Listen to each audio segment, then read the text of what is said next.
Boa noite a todos, bem-vindos à nossa palestra das terças-feiras. A temática hoje é Domando Nossa Mente Selvagem. Isso é uma temática interessante, né? Principalmente para nós na cultura ocidental. Talvez a nossa maneira de perceber a realidade seja um pouquinho, talvez, um pouquinho diferente do Oriente. Mas certamente essa mente selvagem, ela não tem GPS, ela não tem CEP, né?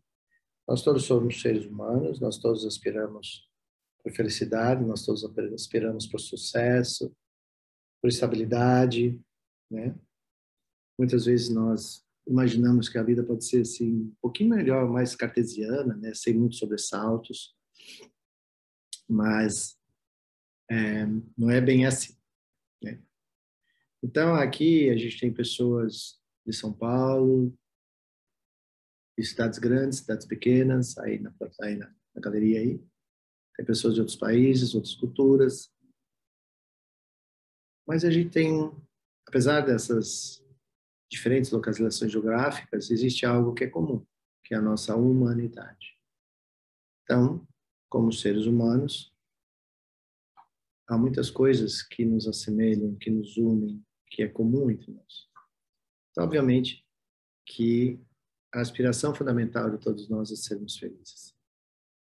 A maneira como nós buscamos, os métodos que a gente usa no nosso dia a dia para experienciar a felicidade certamente é diferente.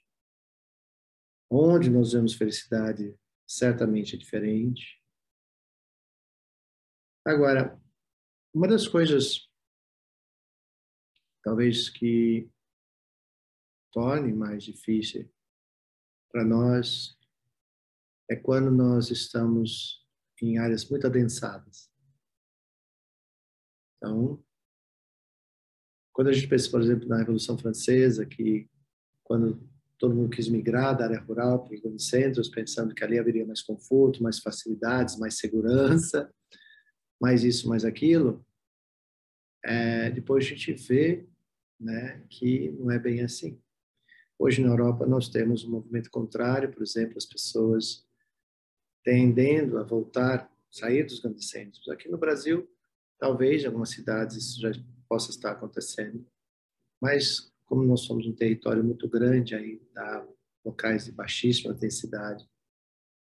Mas quando eu trago esse assunto de alta densidade, basicamente eu estou querendo dizer que apesar dessa falsa ideia de proximidade, eu digo falsa porque olhamos nossas vidas, vocês que moram em grandes cidades, né? Apesar de estarmos ali muro a muro, parede a parede, né? Muitos de nós não conhecem nossos vizinhos. Nós não conhecemos vizinhos. A gente não sabe quem mora no andar de cima, no andar de baixo, ou vizinhos de casa. A não ser aqueles que moram no mesmo bairro há muito tempo. Aí existe uma certa proximidade, um certo conhecer um ao outro, mas que com o passar dos anos, dada a grande, né, impermanência, as pessoas começam a se mudar, novas pessoas começam a vir. O ponto é esse movimento nos grandes centros, ele é barulhento, ele é ruidoso, a concorrência é demasiada. Então isso, querendo ou não, né, nos leva a experienciar diferentes níveis de estresse e, por conta de tudo isso, as nossas emoções aflitivas borbulham com muita facilidade. Não há muito espaço, né?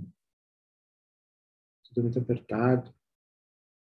Então, não abre espaços, né, para que possa ventilar. Como a gente fala em meditação, há que ter um espaço entre um pensamento e outro, para que a gente possa absorver aquilo que a gente está vendo, sentindo, né, através dos nossos 5 sentidos. Então, de uma maneira ou de outra,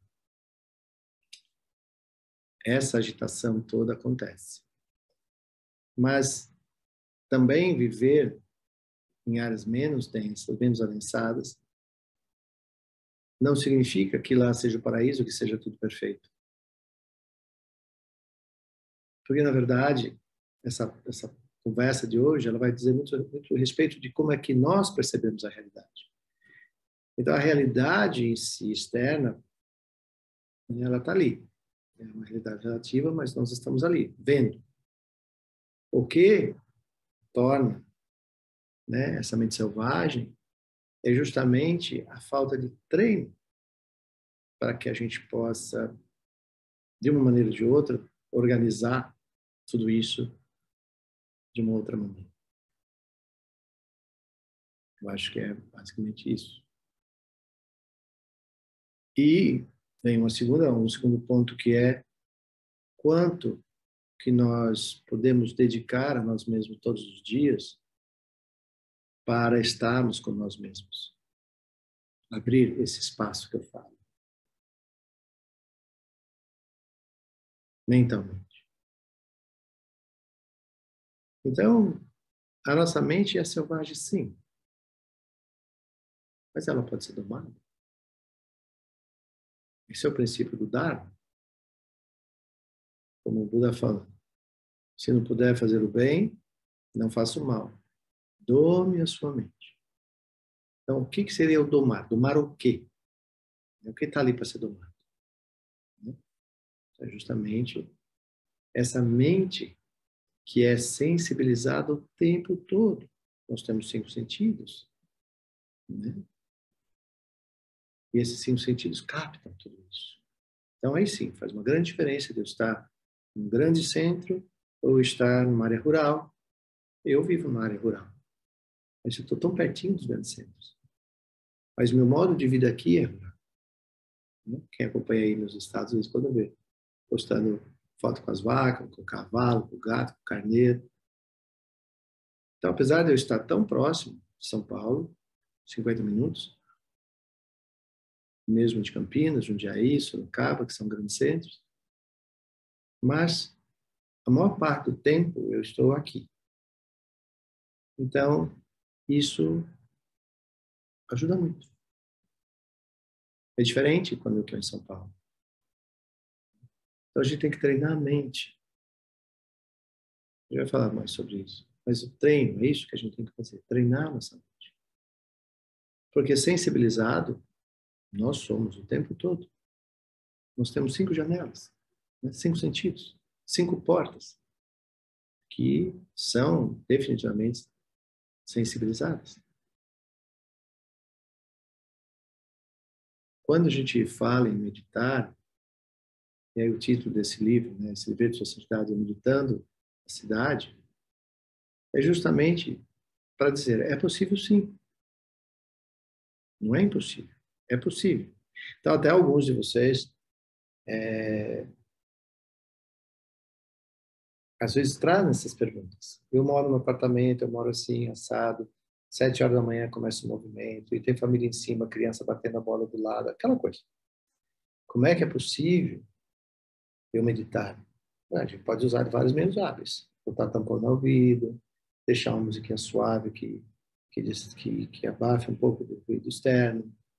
Eu posso, enfim, eu posso fazer alguma coisa, né? Não obstante, já teve gente que veio aqui no mosteiro e foi embora no dia seguinte porque não suportava o cantar do galo 4 horas da manhã. Né? Não tem como eu desligar o galo, né? E eu falei para essa pessoa, eu falei, mas veja, lá em São Paulo tem sirene, tem tiro, tem pneu, tem música alta, tem... Ah, mas isso eu já estou acostumado.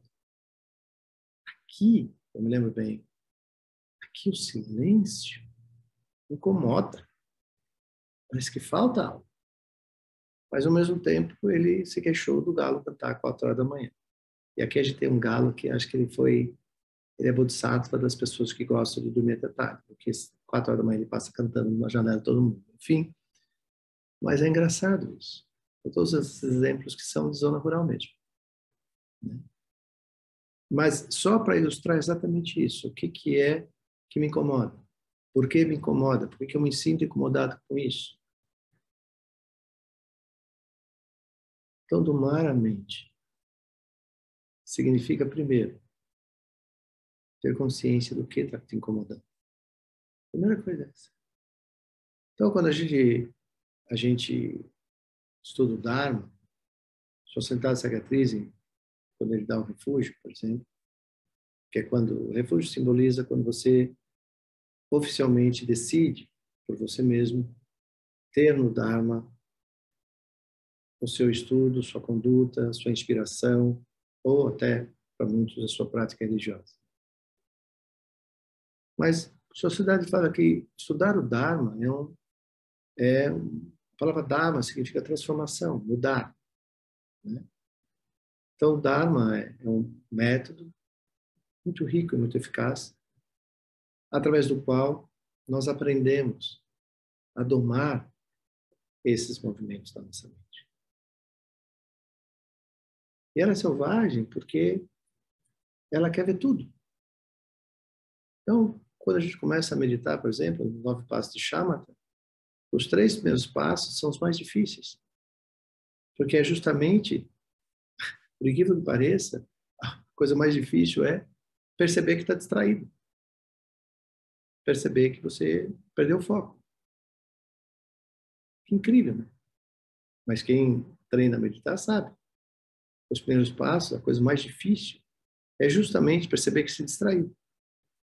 Porque geralmente, quando a gente se distrai, ou a gente se distrai olhando para alguma coisa muito prazerosa, ou porque é uma emoção muito forte, uma preocupação muito forte, a gente quer a solução daquilo rapidamente. Então, a gente fica olhando para aquilo, né? Para aquilo. Quando no Dharma, a gente quer justamente o oposto. Para de olhar para aquilo. Né? Abre o espaço na sua mente. Silencia, quieta a sua mente. Porque quando a gente olha intensamente para a mesma coisa, a gente parece que não vê solução. A gente vai se apertando cada vez mais. É a angústia, a ansiedade, a confusão. Então, domar a mente significa, a primeira coisa é entender que ela está meio chucra, né? Que essa mente está meio dando um tiro para todo lado, quando a gente fala aqui no interior. Isso são as distrações. Então, os primeiros passos de Shamatha exatamente essa dificuldade de reconhecer que está distraído. Segunda coisa é ter a vontade, a coragem de abandonar o objeto da distração. Conduzir a atenção para aquilo que verdadeiramente tem que ser dada a atenção. E sustentar essa atenção nesse lugar. Então, para quem já estudou os 9 passos de Shamatha, sabe que é assim que é. E sabemos o quão difícil é. Há dias que parece que foi mais fácil, há dias que é extremamente difícil. Depende do nosso dia, a que nós fomos expostos, quais as demandas do dia, como que essas demandas mexeram com o meu emocional. Tudo isso faz parte. Então, por exemplo, a gente tem aquela coisa do bom humor, mau humor. Mas o que é bom humor, mau humor? O que a gente deve olhar é, quando você está de bom humor, as dificuldades não parecem ser tão difíceis. Quando você está de mau humor, mesmo as coisas fáceis parecem muito difíceis. Então, bom humor seria um grande espaço, que eu ventilo, que eu respiro, que eu me conscientizo, que eu vejo opções. Né? Uma mente mal-humorada não tem espaço. Ela se sente apertada. E a irritação aumenta mais ainda. Então, o que a gente tem que fazer? Domar a mente, a primeira coisa é se conscientizar. Por isso que, quando a gente fala em meditar, nós estamos fazendo uma inversão de olhar. Essa é uma coisa extremamente difícil, porque nós estamos tão acostumados a olhar para fora, buscar soluções, buscar felicidade. Tudo é fora. no Dharma, a primeira coisa que a gente vai aprender como parte inicial é fazer uma inversão, gentilmente fazer uma inversão de olhar. E por que eu digo gentilmente? Porque não deveria ser, né? Mas, porque não funciona. Tudo que é muito radical não funciona. E acaba gerando burnout, acaba gerando aversão. Tem pessoas que forçam muito a meditação e acabam tendo aversão a meditar. Acho que meditar não é nada. Porque puseram muita pressão sobre si mesmo. Então, talvez, eu me arrisco até dizer, que uma maneira gentil de buscar domar essa mente selvagem é reconhecer. A primeira coisa é reconhecer. Não obstante, não é difícil algumas pessoas falarem que reconhecem que estão estressadas, reconhecem que estão cansadas, que reconhecem que já estão colocando seus próprios relacionamentos familiares com filhos em risco, porque chega do trabalho estressado, é muita pressão disso, aquilo, aquilo, aquilo. Mas mesmo quando elas são capazes de reconhecer isso, há uma outra dificuldade, que é tomar a decisão e tomar rédeas disso. Se eu estou me percebendo que eu estou ficando cada vez mais de pavio curto, quando eu estou percebendo que no diálogo com meus filhos, com meu marido, com minha esposa, está ficando cada vez mais difícil, mais tenso, se eu estou percebendo tudo isso, eu tenho que ter a coragem, a determinação, a convicção de que isso precisa ser transformado, precisa ser mudado. Eu não quero perder minha família, eu não quero ter problema com meus filhos. E aí vem um ponto de decisão, talvez seja a primeira. Muitas vezes, não é raro a gente dizer, eu estou percebendo que minha vida está ficando um caos. Mas se a pessoa, o interlocutor disser, mas por que você não diminui o ritmo? Muitas vezes é um conselho tão simples. Diminui um pouco o ritmo. Né? Abre mão de algumas coisas, diminui um pouco o ritmo.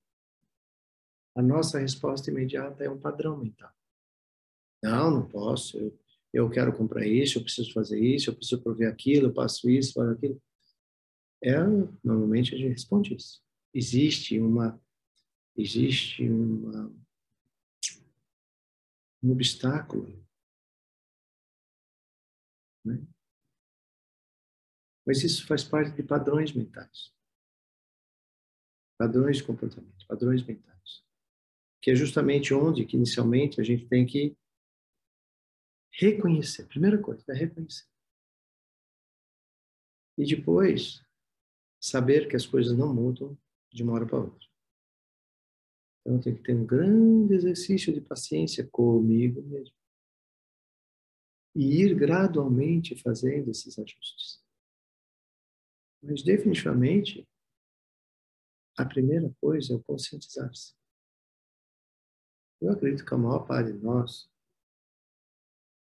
tem consciência do que está se passando, tem consciência do porquê que está se passando, e tem consciência que tem uma profunda aspiração de mudar.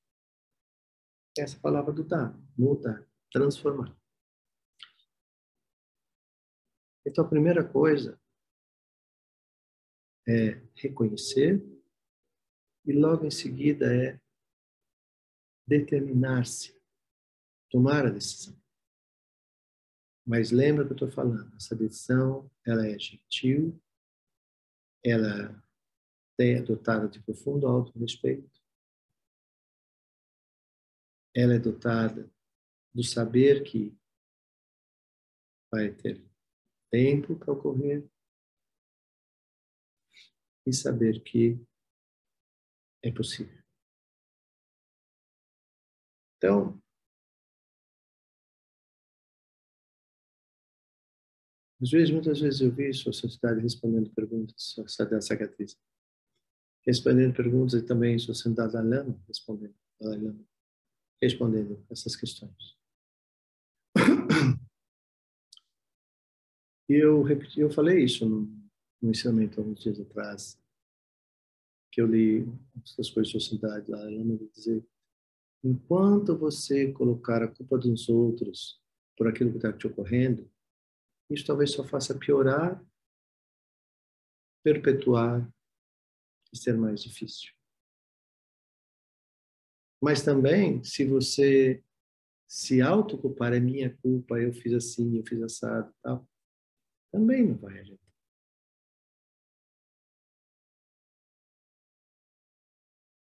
Então, a Sociedade Sagatiz nos aconselha com amorosidade enorme a dizer, ó, se você percebe que a vida está ficando demasiadamente agitada, sua mente pula de um lado para o outro, você não consegue ter um alinhamento, isso a gente chama de discernimento, a melhor coisa a fazer é step back, né? Dê um passo atrás.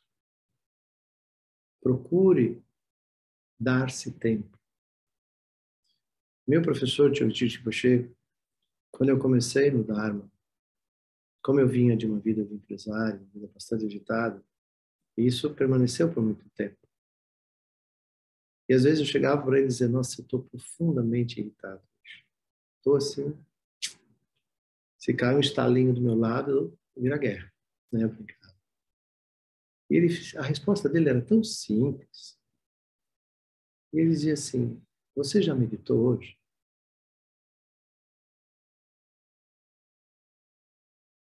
Assim como hoje, como professor do Dharma, muitas pessoas conversam comigo, muitas delas têm exatamente a mesma questão que eu tinha. Eu estou muito nervoso. Eu estou muito agitado. Eu estou com raiva.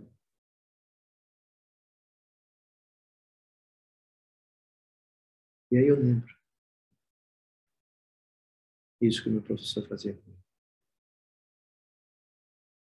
Quanto mais você falava para ele que você estava com raiva, que estava agitado, que estava isso, que estava aquilo, a resposta era sempre um sorriso, extremamente acolhedor e um conselho. Simples. Volta para o seu quarto e faz chama. E a nossa tendência é tentar continuar o diálogo. Mas é que está acontecendo isso e isso.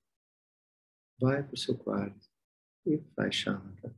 Ou seja, se alguém de vocês não está familiarizado com esses termos, shamatha significa meditação em calma mental. Meditar em shamatha é trazer a sua mente para casa. Trazer essa mente para um lugar presente, para um lugar de pertencimento, para um lugar de ancoragem. Em psicologia a gente fala grounding. Né? Ancoragem. Respira, respira, respira. Desce, desce. Aí esse momento de falar descer, deixa que essa consciência, né, se estabeleça plenamente. Respira, respira.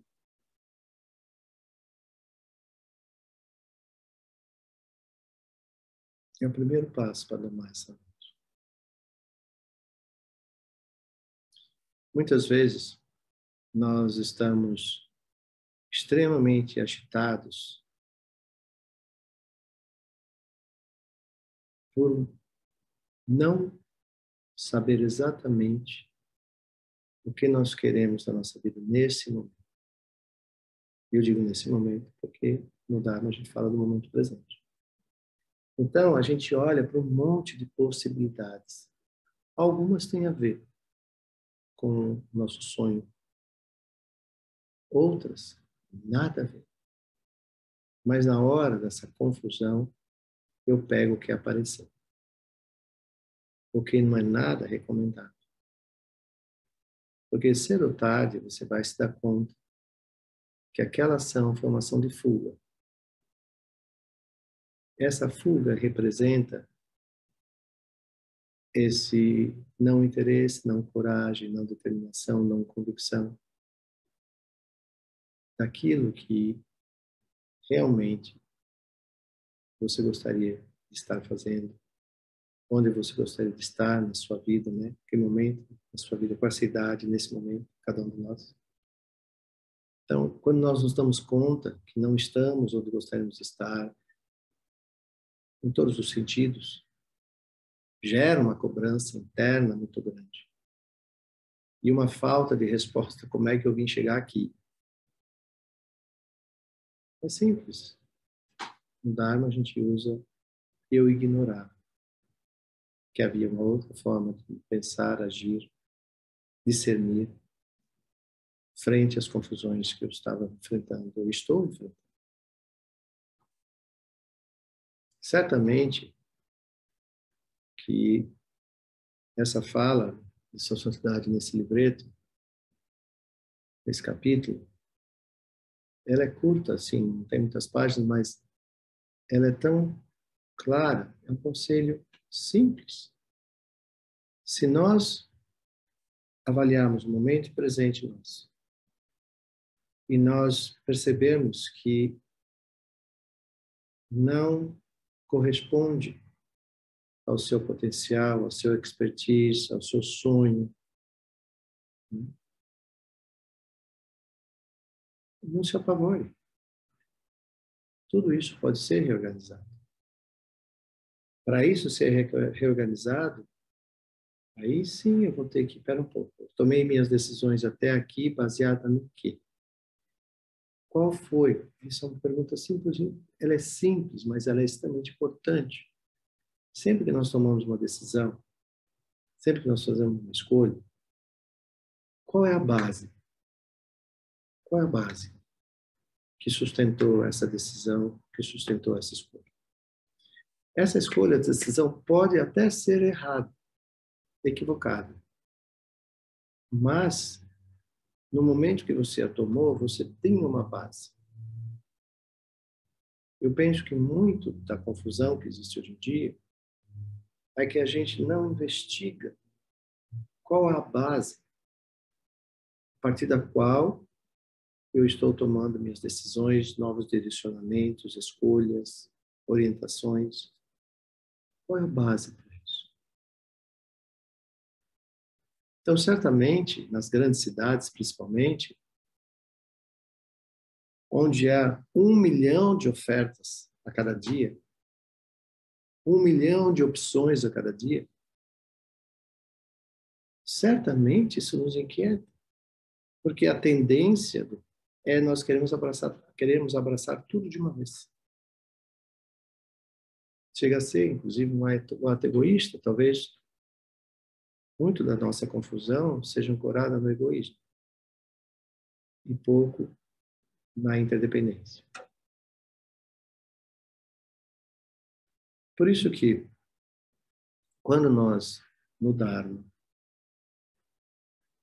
entendemos que meditamos, estudamos, contemplamos, dialogamos, essa é a palavra-chave, dialogamos, antes de tomar decisões.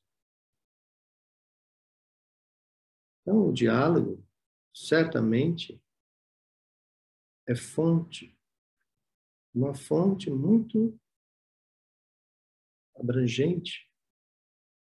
Nem sempre os diálogos são muito harmoniosos, mas não significa que são desrespeitosos.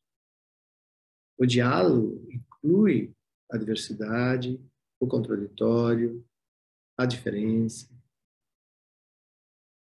Mas quando nós trazemos para esse diálogo uma mente que se posiciona na escuta, aí vem a questão. A partir, qual é a base que eu estou escutando? Ou é uma base contaminada? Eu estou julgando aquilo que eu estou escutando. Então, eu não estou realmente ouvindo cada palavra, cada ideia, cada conselho, eu estou imediatamente contaminando tudo isso. E quem contamina é o meu ego, essa atitude egoísta. Então, há certas coisas que nós realmente precisamos realinhar. Esse realinhamento, esse recentramento, só é possível realmente se eu fizer uma mudança de olhar. Se não, muito difícil. Porque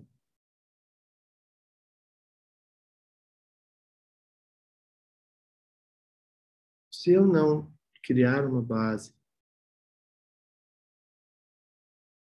ancorada em bondade, em generosidade, em acolhimento, em ética, em compaixão. Por que compaixão?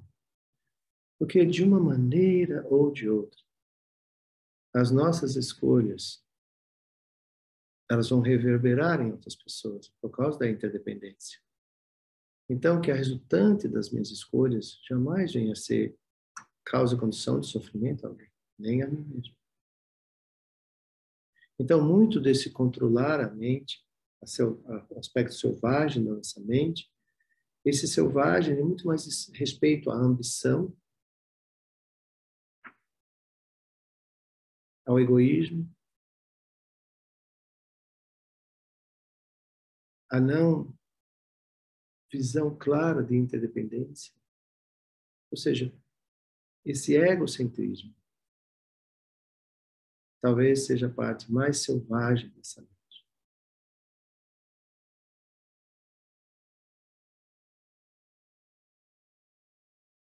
Muitas vezes, mesmo em meditação, é difícil observar o egoísmo, o egocentrismo.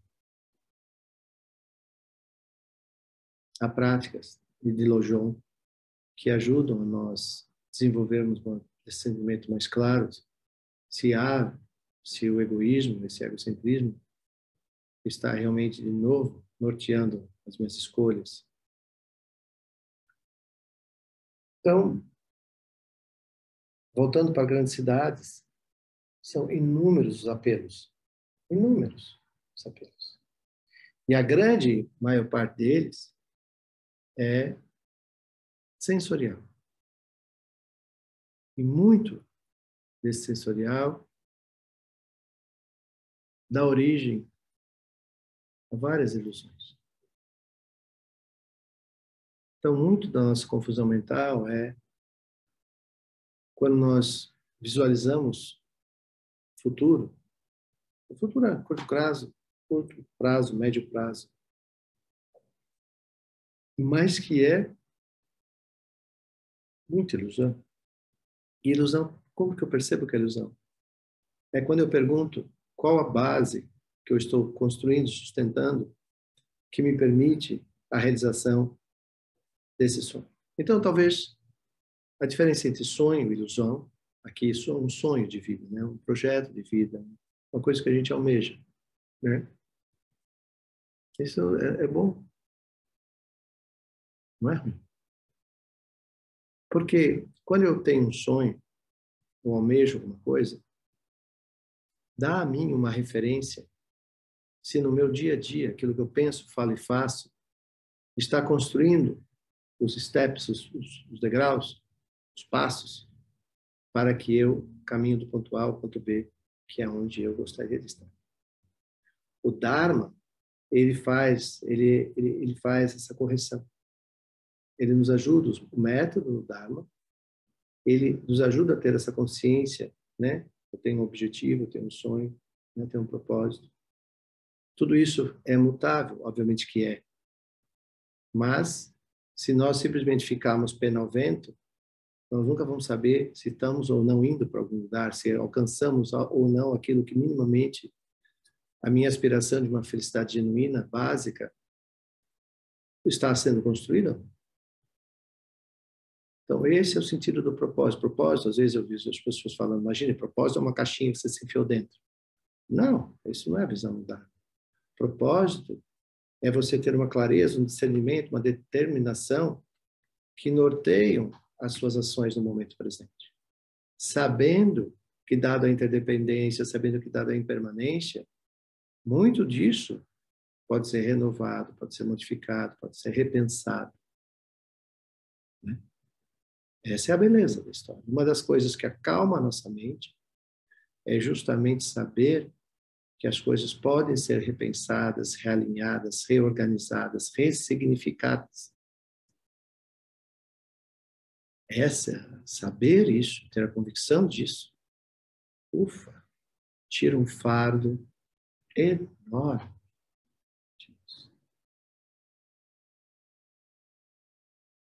E certamente, muitos de nós sofrem de uma severa autocobrança. Aí a gente vai cair lá nos 8 dharmas mundanos.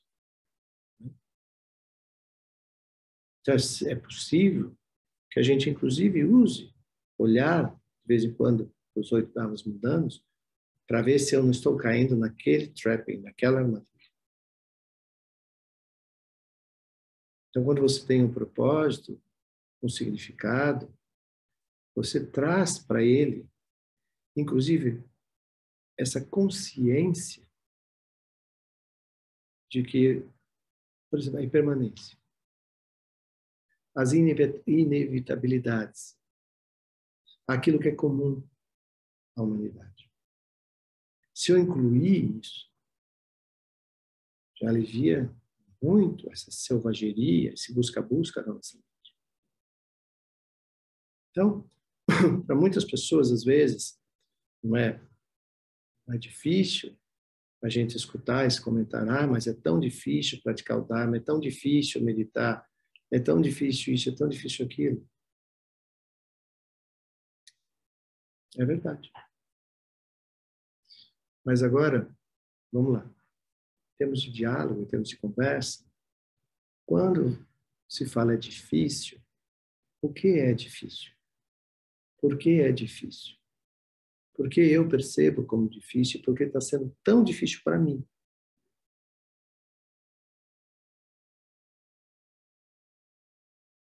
Não é simplesmente nomear é difícil. Ok. A minha percepção de tal coisa é que está sendo muito difícil. Ok. E entender que pode ter pessoas ao seu redor e dizer para você, mas não há dificuldade nenhuma disso. Eu não estou entendendo o que você está falando. Isso é verdade. Eu falei no começo. Nós não percebemos as coisas do mesmo jeito. Nós podemos estar em 4, 5 pessoas, 10 pessoas, 1000 pessoas olhando uma mesma coisa. E ao olhar para essa coisa, surgem reações, vou usar a palavra reações internas, absolutamente diferentes. Isso faz parte. É verdade absoluta. Porque nós temos condicionantes, nós temos uma história, nós temos um contínuo. Então, não espere que as pessoas sempre vão compartilhar dos mesmos sentimentos que você, das mesmas visões, perspectivas que você. E que bom, que assim há uma certa diversidade, um certo enriquecimento sobre uma mesma questão.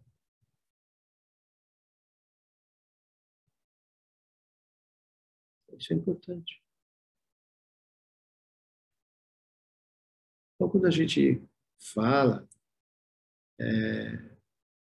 que nós temos dificuldades, a gente pode nomear, né? Bem simples, no Dharma, que é meditar. É verdade isso. É comum a todo mundo. A dificuldade é com essa natureza ilusória. É difícil nós, através do nosso sensorial, termos experiências de muito prazer e, ao mesmo tempo, renunciar a tudo isso. Renunciar a quê? É muito importante. Renunciar não é àquilo que me deu prazer. É renunciar à ideia que isso é eterno. Por exemplo, renunciar à ideia que eu domino essa experiência, que eu controlo essa experiência, ou que eu possuo essa experiência. Esse é um dos aspectos mais selvagens da nossa vida. Então, inevitavelmente, quando a gente estuda um pouco mais dentro da temática das 8 consciências, 5 sabedorias, aí que a gente vai começar a entender os processos de como os objetos surgem para nós. Como que essas imagens se fixam e como que elas nos eludem. Então, um dos aspectos mais importantes aqui, para que a gente venha desenvolver essas habilidades, é justamente aprender a entender, dedicar algum tempo a entender o que é selvagem, por que nós somos tomados, muitas vezes, assim, de pronto por algumas coisas.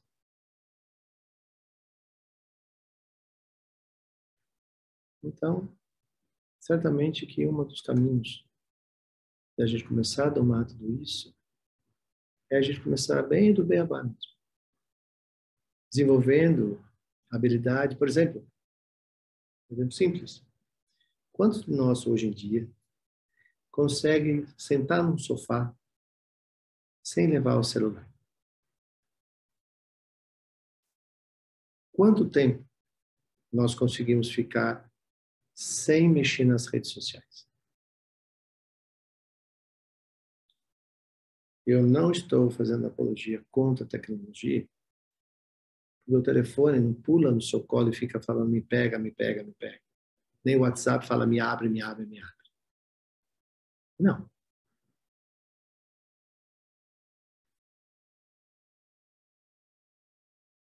Então, se nós queremos começar a entender um pouco sobre como domar essa mente selvagem, nós temos que primeiro, como exemplo, entender como que eu estou nessa história. Por exemplo, né? E a gente pode fazer alguns exercícios. Por exemplo, faça esse. Sente no sofá, deixe o telefone ao alcance da mão. E perceba quanto tempo você consegue ficar sem mexer no celular. Sem mexer no celular é uma coisa. Outra é como que a vontade de mexer no celular está rodando aí na sua mente. Eu brinco, eu falo assim, quais as seduções que os seus hábitos mentais estão usando até que fala assim, tá aqui, deixa eu pegar o celular, é só o celular. É só o cigarro, é só a cerveja, é só a comida, é só... Quanto tempo nós conseguimos realmente começar a domesticar esses impulsos todos? Aí a gente começa a entender. Eu preciso fazer exemplos simples, eu preciso realmente... O exercício não é ficar navegando em teorias, filosofias, nada disso. O negócio é realmente como que eu coloco em prática isso? Como que eu coloco algo que possa mover-me a desenvolver um entendimento sobre isso?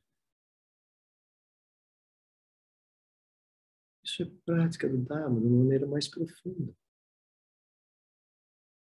Porque é reconhecer esse hábito mental.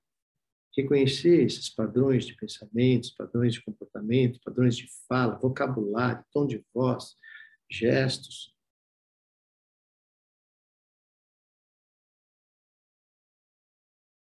E aí vem o exemplo que eu estava dando no começo. Para aqueles de vocês que já se envolveram com práticas de meditação, que já tentaram, né, cultivar o exercício dos 9 passos de Shama, ou mesmo você que nunca teve contato com nada disso, um exercício simples é: senta no sofá, senta num lugar que você se sinta confortável na sua casa, mas não se sente assim largado. Minimamente sente de uma maneira generosamente adequada. Traz a sua atenção para a sua respiração e veja por quantas inalações você consegue permanecer na sua respiração, ou seja, acompanhando o movimento da sua respiração. Obviamente que vai subir um turbilhão de pensamentos, um turbilhão de curiosidades, um turbilhão de pensamentos: para que isso? Eu tenho outras coisas para fazer, eu tenho responsabilidades, eu tenho, né? Como que eu consigo permanecer sentado e respirando? Quer dizer, respirando a gente tá, não seria morrer, né? No meu caso, mas quanto tempo eu consigo sustentar a minha atenção na minha respiração? É aí que a gente vai perceber essa selvageria da nossa mente.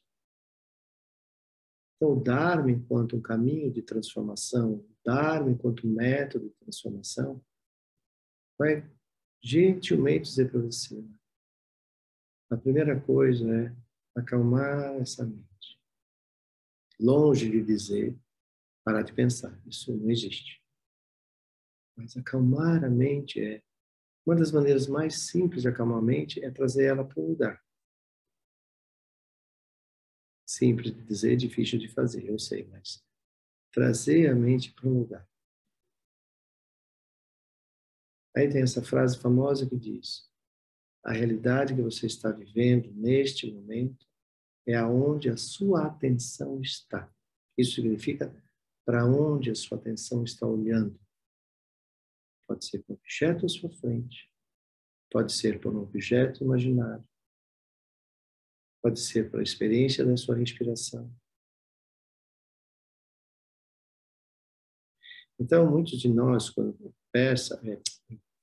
começa a meditar baseado na respiração, se sente muito estranho, porque há quanto tempo eu não tinha consciência do meu corpo, das sensações do meu corpo enquanto eu estou meditando, enquanto eu estou respirando.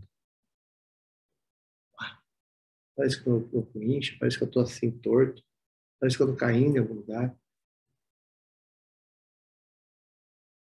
Muitos de nós, quando vai fazer algum tipo de fisioterapia, principalmente na área de RPG e outras técnicas corporais, onde o preceptor vai dizer: respire aqui, põe o dedo. E você acha que é impossível respirar naquele lugar, porque a mente não está acostumada com isso.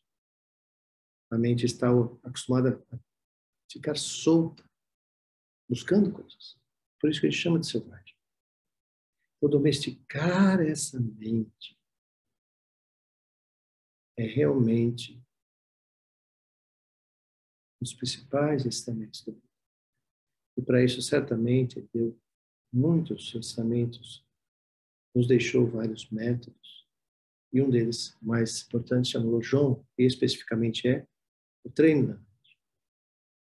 Então, quando o exemplo que Sua Santidade traz no livro é o exemplo da viagem, quando nós viajamos.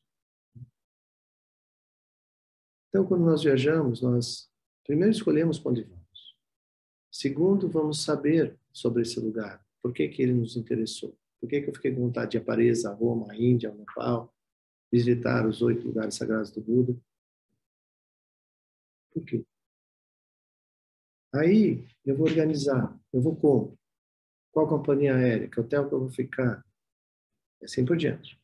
Então, eu estou organizando essa viagem. Até o dia que eu vou me empenhar nesta viagem. E quando eu viajo, eu vou conhecer muita gente, muitos lugares, muitas coisas que eu nunca vi antes.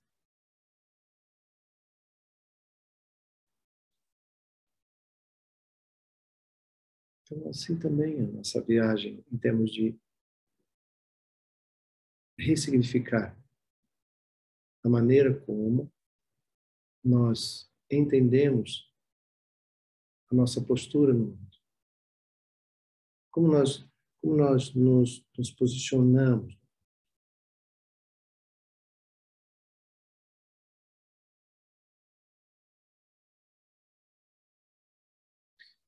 Por exemplo, se nós consideramos o Dharma para aqueles que são mais próximos ao Dharma, então eles vão fazer o caminho, tomar o refúgio, fazer o voto do Bodhisattva, desenvolver a Bodhicitta, e aí a gente vai ler muito sobre as 6 perfeições, que se diz respeito às nossas qualidades mais elevadas. E aí nós vamos olhar para essas qualidades.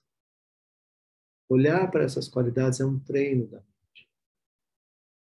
Por que me é difícil ser generoso? Por que me é difícil ser ético? Por que me é difícil ter paciência? Por que me é difícil ter tolerância? Por que me é difícil sustentar o foco e a concentração? Por que me é difícil colocar um esforço, uma determinação nisso tudo? E por que me é difícil aceitar a realidade vazia de todos os fenômenos? Ou seja, a interdependência. Que todas as coisas surgem dadas as causas e condições. Por que me é difícil fazer isso? Então, treinar a mente, apaziguar esse aspecto selvagem da nossa mente, segundo o ensinamento do Dharma, significa reconhecer primeiro a dificuldade. Ao reconhecer a dificuldade, o que é difícil ali? Então, por exemplo, se quando você começa a meditar, te é difícil sustentar a atenção na sua respiração, o que é difícil perceber que você já se distraiu, que você foi lá até a hora que você fala, eu estava na meditação, o que era o mesmo objeto? Era a minha respiração. Né? E agora, permanecer nesse movimento da respiração. Eu acredito muito no Dharma. E principalmente quando nós entendemos que o que pode tornar mais ou menos difícil é estar ancorado numa coisa chamada motivação ou intenção, ou motivação e intenção. A Santidade Dalai Lama sempre diz que o Dharma é uma experiência de reasoning. Há uma razão.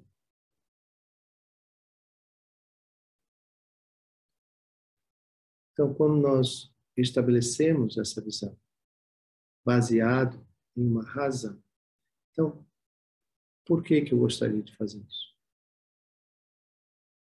Então, se eu percebo que a minha mente é selvagem, que me é difícil sustentar a minha atenção, que é difícil sustentar mesmo as minhas escolhas.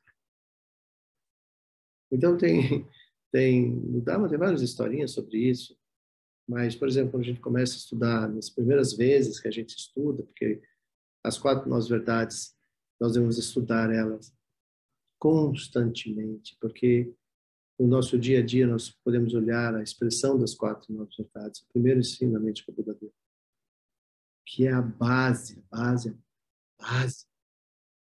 Quando entendível, se constrói com mais facilidade todo o caminho, tá?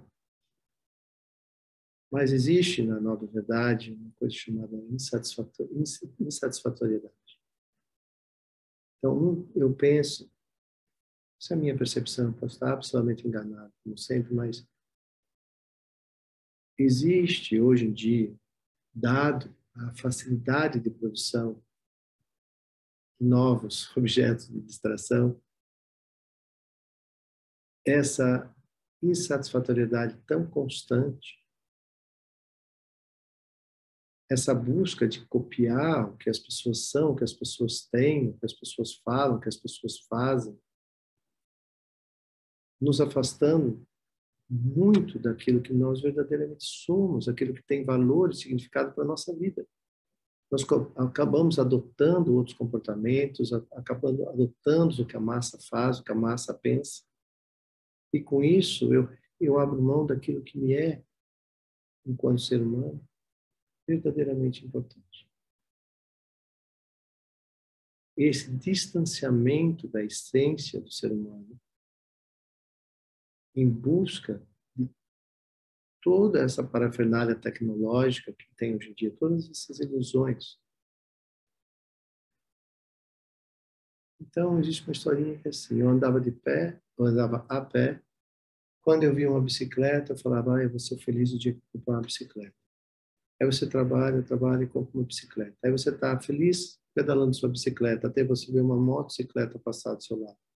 Ah, mas eu sou burro mesmo. Aí eu aqui suando, demorando horas para subir esse morrinho, demorando horas para aqui, horas para ali.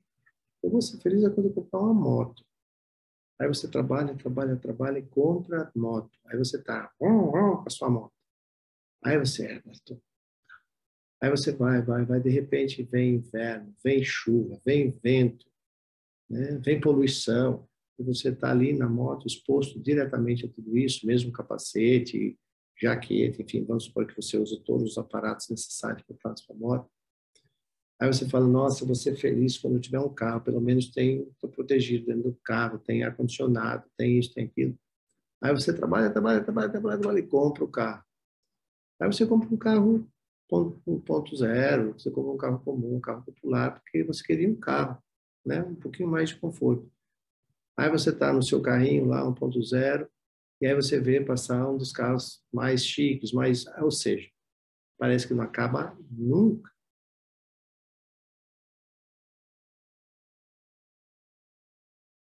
Eu penso que muito do nosso sofrimento hoje, na sociedade como nós estamos, vem muito dessa insatisfatoriedade, vem muito de uma busca voltada para o próprio umbigo. E aí é totalmente contrário, né? Aquilo que, se verdadeiramente nós nos oferecemos a oportunidade de experienciar, nós vamos perceber claramente, se nos permitirmos perceber, obviamente, se sustentarmos a atenção devidamente, que nós somos muito mais felizes na simplicidade, que nós somos muito mais felizes nas interações humanas verdadeiras. Interação humanas verdadeira significa aprendermos a nos relacionar com o humano que há em nós. Essa é uma das maiores inquietudes da nossa mente. Ela fica buscando por rótulos. Ela autonomeia um monte de coisa e ela precisa que outras pessoas também tenham rótulos. E nessa busca de rótulos, nós nos afastamos da nossa essência humana. Então, talvez domar a nossa mente selvagem significa resgatar a nossa humanidade. Resgatar muito dos valores humanos. Coisa simples. Amor, bondade, generosidade, cuidado um com o outro, uma ação ética no mundo, profunda gratidão e ter regozijo e ser feliz ao ver o outro feliz. Que a felicidade do outro seja a razão de um lindo sorriso seu.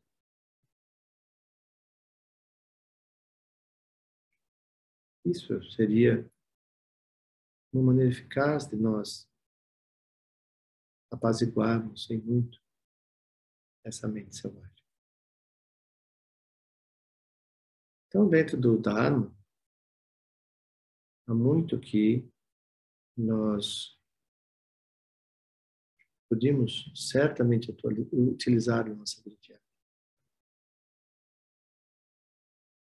Aspirar pela felicidade do outro traz para nós uma felicidade enorme.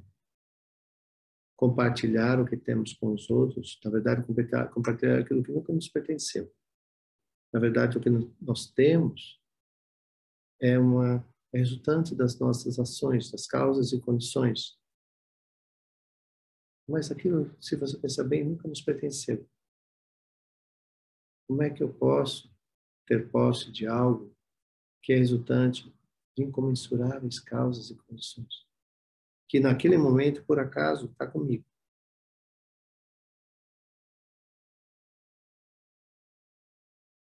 E eu vou ficar muito mais feliz se eu compartilhar o que tiver comigo.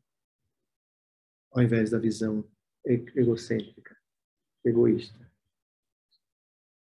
Isso vale para todas as coisas, bens materiais, conhecimento. O conhecimento não tem nenhum valor se ficar preso.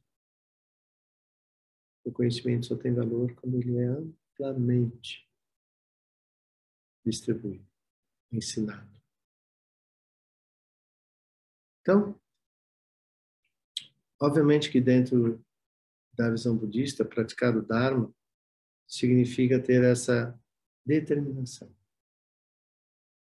Se nós percebemos em nós algo que nos inquieta, que nos leva à experiência de sofrimento,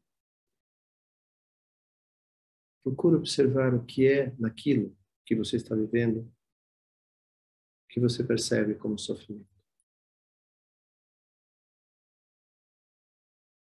E procura pacificar essa causa. Procura ressignificar a sua percepção da realidade.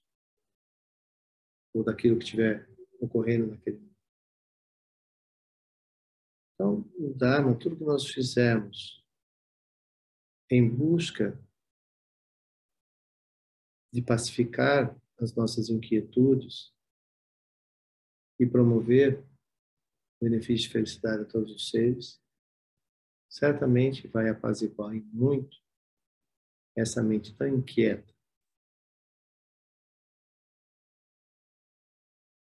Aqui eu colocaria, a título de exemplo, enquanto uma prática, como eu falei para você, senta no sofá, tenta ficar quieto no sofá, vê quanto tempo você consegue oferecer a você mesmo a possibilidade desse momento de quietude, de silêncio, de estar consigo mesmo. E oferecer a você a oportunidade de conhecer-se. Vai ser surpreendente. E a partir daí, você identificar as coisas que te inquietam e ver a natureza das coisas que te inquietam. Que podem estar em coisas que você queria muito, ou que tivesse na sua vida hoje, ou coisas que você não gostaria que estivesse mais estando. Esse exercício lhe permite observar que tanto para uma coisa quanto para outra depende de incomensuráveis causas e condições, de muitas interdependências. E que todas essas coisas não estão no nosso controle, no nosso domínio, na nossa posse.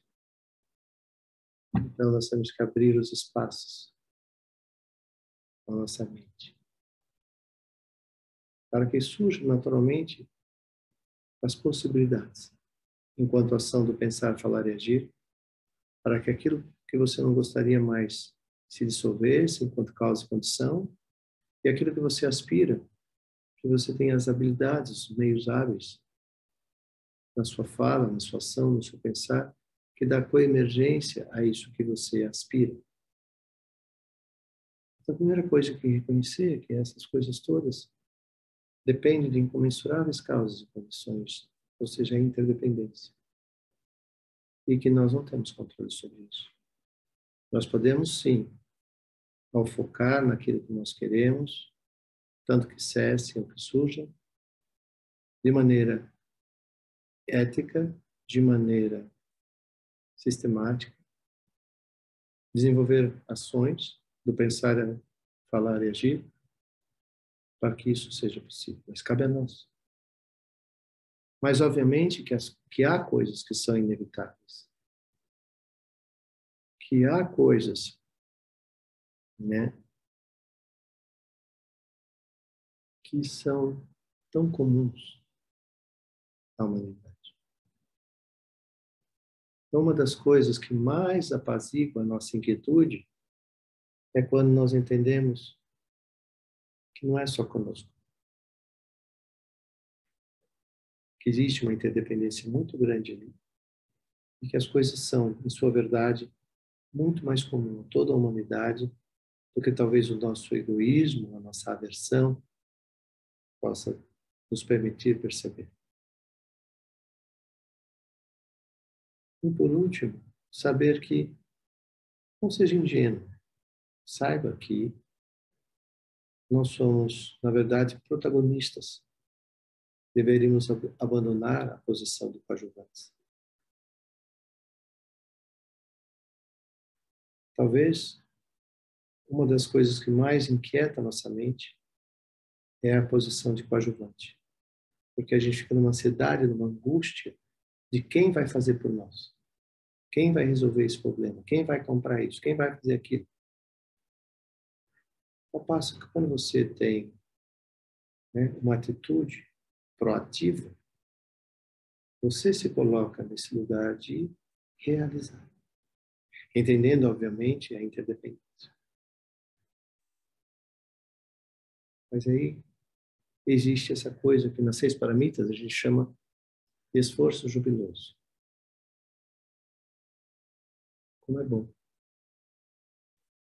Afinal, nesse momento, nós estamos dotados de um corpo perfeito, um corpo funcional, uma mente lúcida, perfeita, nossa cognição está perfeita, nós reunimos minimamente as causas e condições de casa para morar, comida para comer, roupa para vestir, algum emprego que nos remunere alguma coisa para nossas despesas diárias. Ou seja, uma das coisas que verdadeiramente também apaziguam essa mente selvagem é quando nós nos damos conta de tudo que já está presente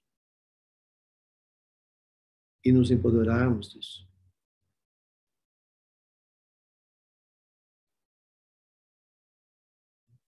No sentido da realização. Isso tudo acalma nossa mente.